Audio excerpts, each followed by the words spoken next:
ఖరీఫ్ వరి సాగుకు సమయం దగ్గర పడుతోంది. రెండు తెలుగు రాష్ట్రాల రైతులు రకాలను ఎంచుకొని విత్తనాలు సమకూర్చుకునే పనిలో ఉన్నారు. ఈ దశలో రకాల ఎంపిక పట్ల రైతులు తగిన అవగాహనతో ముందడుగు వేయాలి. ప్రస్తుతం ప్రాచుర్యంలో ఉన్న పాత రకాలతో పాటు అనేక కొత్త వరి వంగడాలను శాస్త్రవేత్తలు సిఫార్సు చేస్తున్నారు. ప్రాంతాలకు అనుగుణంగా వీటి గుణగణాలను పరిశీలించి ఏటా సాగు చేసే సంప్రదాయ రకాల స్థానంలో రైతులు వీటిని సాగుకు ఎంచుకోవచ్చు. ఖరీఫ్కు అనువైన వరి వంగడాలు, వాటి విశిష్ట లక్షణాల గురించి ఇప్పుడు తెలుసుకుందాం.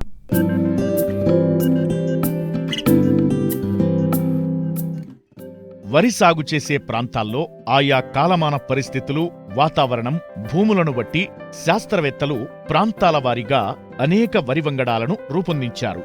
కానీ వాతావరణంలో వస్తున్న మార్పుల వల్ల గత దశాబ్ద కాలంలో సాగు రూపురేఖలు మారిపోయాయి. వరి సాగులో నీటి కొరత ఓవైపు, చీడపీడల సమస్య మరోవైపు రైతుకు సవాళ్లు విసురుతుంటే పెరిగిన పెట్టుబడుల వల్ల ఎకరాకు 40 బస్తాలకు పైగా దిగుబడి సాధిస్తేగాని సాగు గిట్టుబాటుగాని పరిస్థితి ఏర్పడింది.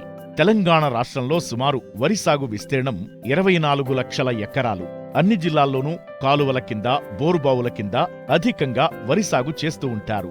ఈ నేపథ్యంలో దీర్ఘకాలిక రకాల కంటే నీటిని పొదుపుగా ఉపయోగించుకునే వీలున్న స్వల్ప, మధ్యకాలిక వరి వంగడాల సాగును శాస్త్రవేత్తలు ప్రోత్సహిస్తున్నారు. తెలంగాణ రాష్ట్రంలో వానాకాలంలో ఎక్కువ విస్తీర్ణంలో సాగు చేసేటువంటి రకాలలో ప్రధానమైనది ఆర్ఎన్ఆర్ 15048. ఇది తెలంగాణ సోనా పేరుతోనే ఈ ప్రొఫెసర్ జయశంకర్ తెలంగాణ రాష్ట్ర వ్యవసాయ విశ్వవిద్యాలయం నుండి 2015 సంవత్సరంలో విడుదల చేయబడింది. ఈ రకము 125 రోజులకు కోతకొచ్చేటువంటి రకం. కాకపోతే ఈ రకానికి ఫోటో సెన్సిటివిటీ అనే లక్షణం ఉండడం వలన తొలకరి ఖరీఫ్లో అనగా మే చివరి నుంచి జూన్ మాసంలో కనుక నార్లు పోసుకున్నట్టయితే పంటకాలం మనం ఇంతకుముందు చెప్పినట్లుగా 125 రోజులు కాకుండా 15 నుంచి 20 రోజులు పెరుగుతుంది. అనగా పంటకాలం 150 రోజులు కూడా అయ్యే అవకాశం ఉంది. అయితే ఈ రకము మిక్కిలి సన్నగింజ రకం. గింజ చాలా సన్నగా ఉంటుంది. తర్వాత నూక తక్కువగా అవుతుంది. అంటే ముడి బియ్యం దిగుబడి ఎక్కువగా వస్తుంది. అంతేకాకుండా ఈ రకంలో గ్లైసిమిక్ ఇండెక్స్ అనేటువంటిది తక్కువగా ఉండటం వలన ఈ షుగర్ వ్యాధిగ్రస్తులకు కూడా అనుకూలంగా ఉన్నట్లుగా మా పరిశోధనలో వెల్లడైంది. కాబట్టి ఇప్పటికే లక్షల ఎకరాలలో ఈ వెరైటీని సాగు చేస్తున్నారు. ఈ రకము గత ఖరీఫ్ పంట కాలంలో సుమారు 10 లక్షల ఎకరాలలో తెలంగాణ రాష్ట్రంలో సాగు చేయబడింది. ఈ రకము ఈ అగ్గి తెగులను సమర్థవంతంగా తట్టుకుంటుంది. అదేవిధంగా ఈ రకానికి ఈ తెల్లకంకి అనగా కాండం తొలుచు పురుగు ఎక్కువగా ఆశించే అవకాశం ఉంది. కాబట్టి ఈ రకాన్ని కనుక సాగు చేసుకున్నట్లయితే ఈ కాండం తొలుచు పురుగు నివారణకి సరియైన సమయంలో తగు సస్యరక్షణ చర్యలు చేపట్టినట్లయితే అధిక దిగుబడులు తీసుకోవచ్చు. ఈ రకము అదేవిధంగా కొంచెం ఎత్తు పెరిగే అవకాశం ఉంది. కాబట్టి ఈ రకాన్ని కనుక సాగు చేసుకున్నట్లయితే రైతాంగం గమనించాల్సింది ఏమిటి అంటే సిఫార్సు చేసిన మోతాదులోనే నత్రజని ఎరువులు వేయాలి. సిఫార్సుకు మించి నత్రజని ఎరువులు వేసినట్లయితే ఇది పడిపోయే ప్రమాదం ఉంది. తర్వాత కోత సమయంలో రైతాంగం ఇబ్బంది పడతారు. కాబట్టి ఈ విషయాన్ని గమనించి నత్రజని ఎరువులను సిఫార్సుకు మించి వేయకుండా తగు జాగ్రత్త చేపట్టాలి. అదేవిధంగా ఈ రకము దిగుబడి విషయాన్ని కనుక మనం గమనించినట్లయితే ఎకరానికి 28 నుంచి 29 క్వింటల వరకు దిగుబడిని ఇస్తుంది. తర్వాత ఈ గింజ కూడా బాగా సన్నగా ఉండడం వలన మార్కెట్లో మంచి ధర అంటే బీపీటీ 5204 కంటే కూడా ఒక క్వింటాల్కి 100 నుంచి 200 రూపాయలు అధిక ధర వచ్చేటువంటి మంచి లక్షణం కలిగినటువంటి రకం తెలంగాణ సోనా రకం ఆర్ఎన్ఆర్ 15048ని మన తెలంగాణ రాష్ట్రంలో వానాకాలంలో జూలై 10 నుంచి జూలై చివరి వరకు నార్లు పోసుకొని 25 రోజులు లేదా 30 రోజుల లోపు కనుక మనం నార్లను ప్రధాన పొలంలో నాటుకున్నట్లయితే అధిక దిగుబడులు పొందే అవకాశం ఉంది. వానాకాలంలో సాగు చేసుకోదగిన మరో నూతన వరి రకం ఆర్ఎన్ఆర్ 11718. రాజేంద్రనగర్ వ్యవసాయ పరిశోధనా స్థానం రూపొందించిన ఈ రకం మినీ కిట్ దశను పూర్తి చేసుకుని విడుదలకు సిద్ధంగా ఉంది. మినీ కిట్ దశలో రైతుల క్షేత్రాల్లో సత్ఫలితాలను నమోదు చేసి రైతుల మన్ననలు పొందింది. అయితే ఈ రకం చౌడు నేలలకు కూడా అనుకూలమంటూ ఆర్ఎన్ఆర్ 11718 రకం గుణగణాలను తెలియజేస్తున్నారు శాస్త్రవేత్త.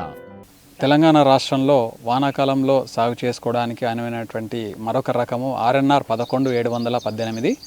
ఈ రకము మినీకిట్ సంచుల పరీక్షలు పూర్తి చేసుకొని విడుదలకు సిద్ధంగా ఉంది. రాజేంద్రనగర్ వరి పరిశోధనా కేంద్రం నుంచి రూపొందించినటువంటి ఈ రకం MTU 1010 మరియు NLR 34449 రెండు రకాలను సంకరపరిచి రూపొందించడం జరిగింది. ఈ రకము ఈ చిరుసంచుల పరీక్షల్లో అధిక దిగుబడినిచ్చేటువంటి MTU 1001 రకంతో పరీక్ష చేసి చూసినప్పుడు సుమారు 10% అధిక దిగుబడి ఇచ్చినట్లుగా మనం గుర్తించాము. ఈ రకంలో ప్రధానంగా ఈ చౌడు నేలలకు తట్టుకున్నట్లుగా ఈ రకాన్ని గుర్తించడం జరిగింది. అయితే ఈ రకం పంట కాలాన్ని కనుక మనం చూసినట్లయితే 135 నుంచి 140 రోజులు. గింజ పరిమాణము మధ్యస్థంగా ఉంటుంది, సన్నగా కాకుండా అలాగే దొడ్డుగా కాకుండా మధ్యస్థ రకంగా ఉంటుంది. ఈ రకము సుడిదోమ, అగ్గి తెగులు మరియు ఎండాకు తెగులను సమర్థవంతంగా తట్టుకుంటుంది. అంతేకాకుండా ఇంతకుముందు చెప్పినట్లుగా ఈ చౌడు నేలలకు కూడా అనుకూలంగా ఉంది కాబట్టి ఖరీఫ్ పంట కాలంలో ఈ తెలంగాణ రాష్ట్రంలో ఎక్కడైతే ఈ చౌడు సమస్య ఉన్నటువంటి ప్రాంతాల్లో సాగు చేసుకోవడానికి అనుకూలం. దిగుబడి కూడా అత్యధికంగా ఒక ఎకరానికి 30 క్వింటల వరకు కూడా దిగుబడిని ఇస్తుంది. కాబట్టి ఈ రకాన్ని కూడా మనం ఈ సంవత్సరం 2021లో అధికారికంగా తెలంగాణ ప్రభుత్వం చేత విడుదలకు సిఫార్సు చేయబడుతుంది. ఈ రకాన్ని కూడా మనం తెలంగాణ రాష్ట్రంలో వానాకాలంలో సాగు చేసుకొని అధిక లాభాలు రైతాంగం పొందే వీలుంది. 2019లో జగిత్యాల జిల్లా పొలాస ప్రాంతీయ వ్యవసాయ పరిశోధనా స్థానం నుండి విడుదలైన మరో రకం JGL 244-23, JGL 24423. దీన్నే జగిత్యాల రైస్ 1 గా పిలుస్తారు. స్వల్పకాలిక రకం, వానాకాలం పంటకు అనుకూలమని శాస్త్రవేత్తలు తెలియజేస్తున్నారు. తెలంగాణ రాష్ట్రంలో సాగు చేయదగ్గ దొడ్డుగింజ రకాలలో ఈ మధ్యలో బాగా ప్రాచుర్యం పొందినటువంటి రకం JGL 24423. ఇది జగిత్యాల రైస్ 1 అనే పేరుతోని ప్రాంతీయ పరిశోధనా స్థానం ఈ జగిత్యాల నుంచి 2019 సంవత్సరంలో విడుదల చేయబడింది. ఈ రకము స్వల్పకాలిక రకం, 125 రోజుల పంట కాలాన్ని కలిగి ఉంటుంది. గింజ లావుగా ఉండి గ్రేడ్ A కింద అమ్ముకోవడానికి వీలుగా ఉంటుంది. ఈ రకము సుడిదోమను సమర్థవంతంగా తట్టుకుంటుంది. అంతేకాకుండా ఈ రకము ఎత్తు ఎక్కువగా పెరగకుండా ఉండి పడిపోని గుణం కలిగి ఉంటుంది. అంతేకాకుండా మరొక ముఖ్యమైనటువంటి లక్షణము, సాధారణంగా ఈ దొడ్డుగింజ రకాలు ముఖ్యంగా 1010 లాంటి రకాలు కనుక మనం చూసుకున్నట్లయితే పంట కోత సమయంలో గింజ రాలే గుణాన్ని కలిగి ఉంటాయి. కానీ ఈ JGL 24423 అనేటువంటి రకం గింజ రాలే గుణం లేకుండా అధిక దిగుబడిని ఇచ్చేటువంటి రకంగా మనం గుర్తించి విడుదల చేయడం జరిగింది. ఈ రకములో ప్రధానంగా మనం సమస్యలను కనుక గమనించినట్లయితే మెడవిరుపు ఎక్కువగా వచ్చేటువంటి అవకాశం ఉంది. కాబట్టి ఈ రకాన్ని కనుక సాగు చేసినట్లయితే పూత సమయంలో ఈ మెడవిరుపుకు సంబంధించినటువంటి తగు సస్యరక్షణ చర్యలు చేపట్టినట్లయితే అధిక దిగుబడులు ఇప్పుడు ప్రధానంగా సాగు చేసేటువంటి దొడ్డుగింజ రకాలన్నిటికంటే కూడా సుమారు 5 నుంచి 10% అధిక దిగుబడి ఇచ్చేటువంటి రకంగా ఈ రకాన్ని మనం గుర్తించి విడుదల చేయడం జరిగింది. కాబట్టి ఈ రకాన్ని మనము ఈ ఖరీఫ్ పంట కాలంలో తెలంగాణ రాష్ట్రంలో సాగు చేసుకొని రైతులు అధిక లాభాలు పొందే అవకాశం ఉంది.